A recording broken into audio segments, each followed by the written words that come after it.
What's going on, everyone? My name is Sherwin, and today is the Saturday after Thanksgiving. We just got back from Vegas, but we are headed out on another trip to go pick up our newest member of the family. Today we'll be heading out to Bakersfield. I checked, it was about 160, 170-ish miles one way, so it's about 350 miles round trip. Now, gotta keep in mind that it is holiday weekend still and superchargers may be full, so I'm gonna probably charge more than I should, as I usually do. We've been prepping the back of the Model X. We folded the third rows down. I got a tarp and some liners, and we've been getting photos of our new puppy, and we're not really sure how big it is, but it's a regular size poodle. But we're gonna go and pick her up. So we are at about 77% state of charge. Probably predicting a stop at Tejon Ranch and supercharge there, but we'll see. Or maybe somewhere new. I've been to Bakersfield once, I think many years ago, or maybe twice. But I was still a young kid. So it's gonna be quite some time since I've been back to Bakersfield, and obviously there was no Teslas back then. So we're gonna see what kind of supercharging infrastructure they have in those areas.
Okay, so we are here at Tejon Ranch. There's an outlet here and a bunch of superchargers.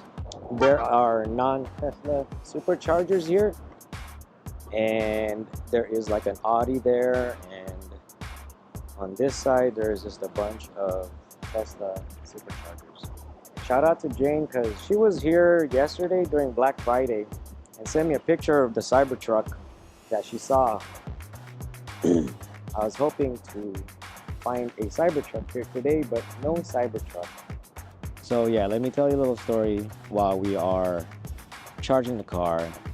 Actually, earlier this year, we adopted a Labrador bloodhound named Jolie, 3 years old, and she was dope.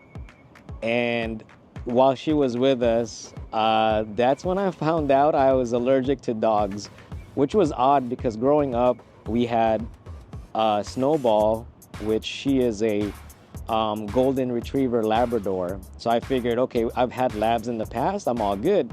But with Jolie, after a few days of having her, I started having trouble breathing at night and just nonstop coughing, and then I would get rashes around my ankles and stomach area, and I'm like, this isn't the usual allergies I would get, like seasonal allergies. So, and that's what I'm experiencing right now. My allergies are kicking in. Yeah, so we had her for 6 weeks. We had to take her back to the shelter.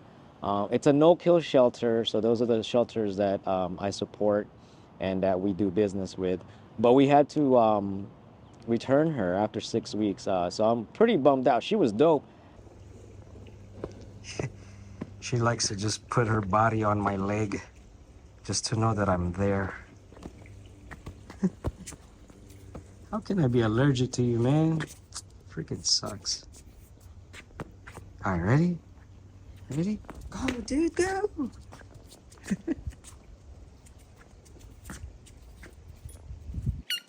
82-pound Labrador bloodhound.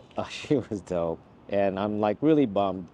But before that, we had Snowball, which we had her for 17 years, and she was a golden retriever Labrador.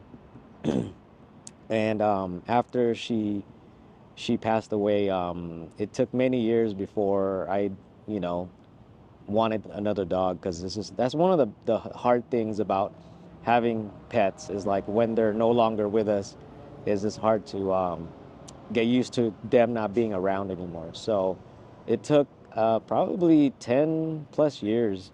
And then so we tried to adopt, and that's when I found out I just became allergic.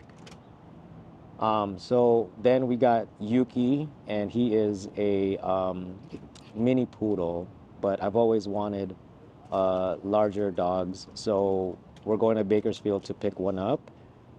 This one's going to be a regular sized poodle. It's not a large dog, just a medium sized dog. And so that's why we're heading up, and we're gonna continue. It's okay, buddy or girl. Not used to. We all have boys, except you're the first girl. Oh, sit down, baby, so that he'll be comfortable. Do I sit there or?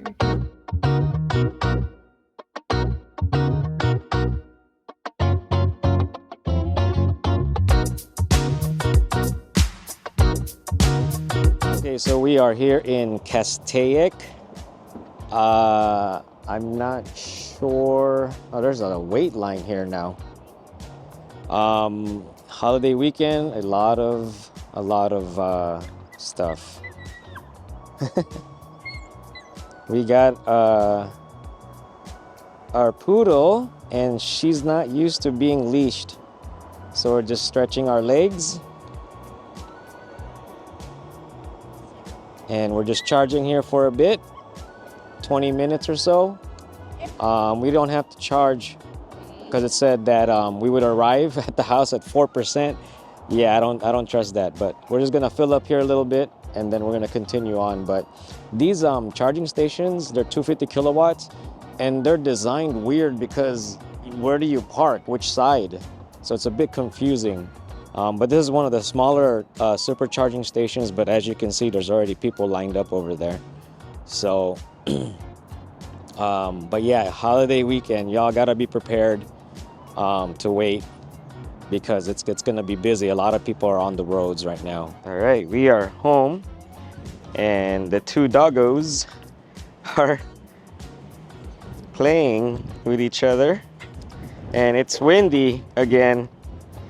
That's really good for my allergies. See, very windy again.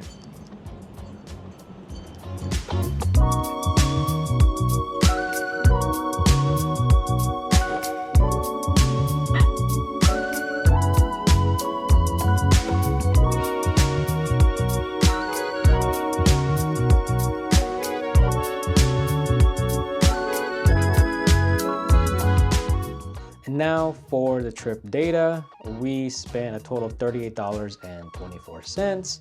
We stopped twice. Total miles driven is 328 miles. Total kilowatt hours used is 109. Watt hour per mile is 333, with the average cost per kilowatt hour at 40 cents. Total time at charging stations were 55 minutes. Average time at supercharging station is 27 minutes and 30 seconds. It's very important to charge at the Tejon Ranch charging location, simply because when the 99 freeway begins along the 5 freeway, there are no superchargers on the 99 freeway. They're all on the 5 freeway, so they are out of the way. Bakersfield is off the 99 freeway.